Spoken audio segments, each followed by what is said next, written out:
Un scandale secoue depuis quelques heures les réseaux sociaux dans presque tous les pays africains. Dans plusieurs vidéos, on voit un homme, non des moindres, couché à visage découvert avec des femmes consentantes, jeunes, métisses ou noires. Il est question, selon les informations, de femmes mariées et de demoiselles. À l'origine de ce scandale sexuel se trouve Balthazar Engang-Ononga, directeur général de l'Agence nationale d'investigation financière, ANIF. Un homme très haut placé dans son pays qui est la Guinée équatoriale. Ces vidéos, soigneusement cachées dans ses outils informatiques, ont été découvertes dans le cadre d'une autre enquête qui planait sur sa tête.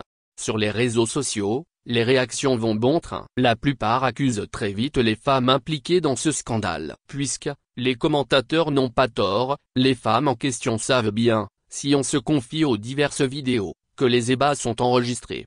Mais, d'un autre côté, jeter tout de suite la pierre à la femme, c'est aller trop vite en besogne. Les hommes ou les communautés africaines n'oublient-elles pas leurs responsabilités? Une affaire qui secoue la dignité humaine. Dans cette affaire scandaleuse, c'est la dignité de l'homme et des femmes en question qui prend un terrible coup. Et pour toujours. Pour Balthazar, on se pose la question comment un homme marié, avec plusieurs enfants mineurs, peut se permettre cet état des choses. Coucher avec plus de 400 femmes et enregistrer les ébats, c'est très osé. Pour les femmes impliquées, mariées ou célibataires, elles ont perdu quelque chose de très cher, la dignité. De plus, ces femmes en question savent que Balthazar Engang-Ononga est un homme marié et ce qu'ils sont en train de faire s'appelle l'adultère. D'autre part, en Afrique, quoi qu'on dise, l'acte sexuel continue d'être placé sous le coup d'un acte hautement spirituel. On ne peut donc que l'enregistrer, pour quelque raison que ce soit. L'autre chose qui choque, c'est que l'homme qui se permet de faire ceci,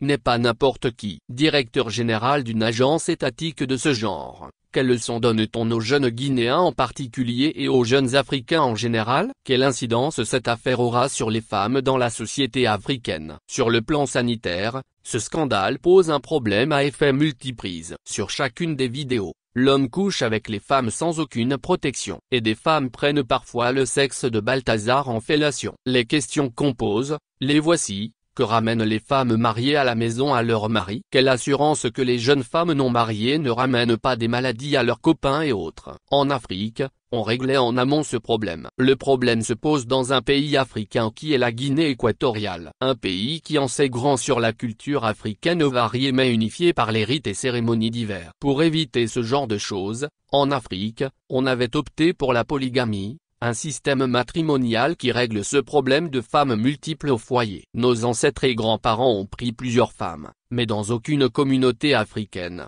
on n'a jamais parlé d'adultère des femmes au foyer ou de cet homme polygame. Chacun assume son rôle. De plus, en Afrique, la femme n'est pas n'importe qui. Garant de tous les patrimoines, c'est elle qui épouse l'homme et non le contraire. Une fois qu'elle a choisi un homme et qu'on vient payer sa dot, elle reste dans ce foyer jusqu'à ce que mort ne la sépare de son mari. Aujourd'hui, les valeurs africaines qui ont sauvé nos ancêtres des piètres situations, ont été foulées aux pieds, remplacées par un mode de vie qui n'est pas le nôtre. Et les scandales se multiplient. Après l'affaire Balthazar, si rien n'est fait, on en aura encore. Cette affaire ferait certainement retourner nos ancêtres, femmes et hommes, dans leur tombeau. Ils se poseraient les questions suivantes: comment les femmes en sont arrivées là? Donc, plus rien ne protège les mariages de nos descendants? Quel est cet homme que la société africaine a finalement construit?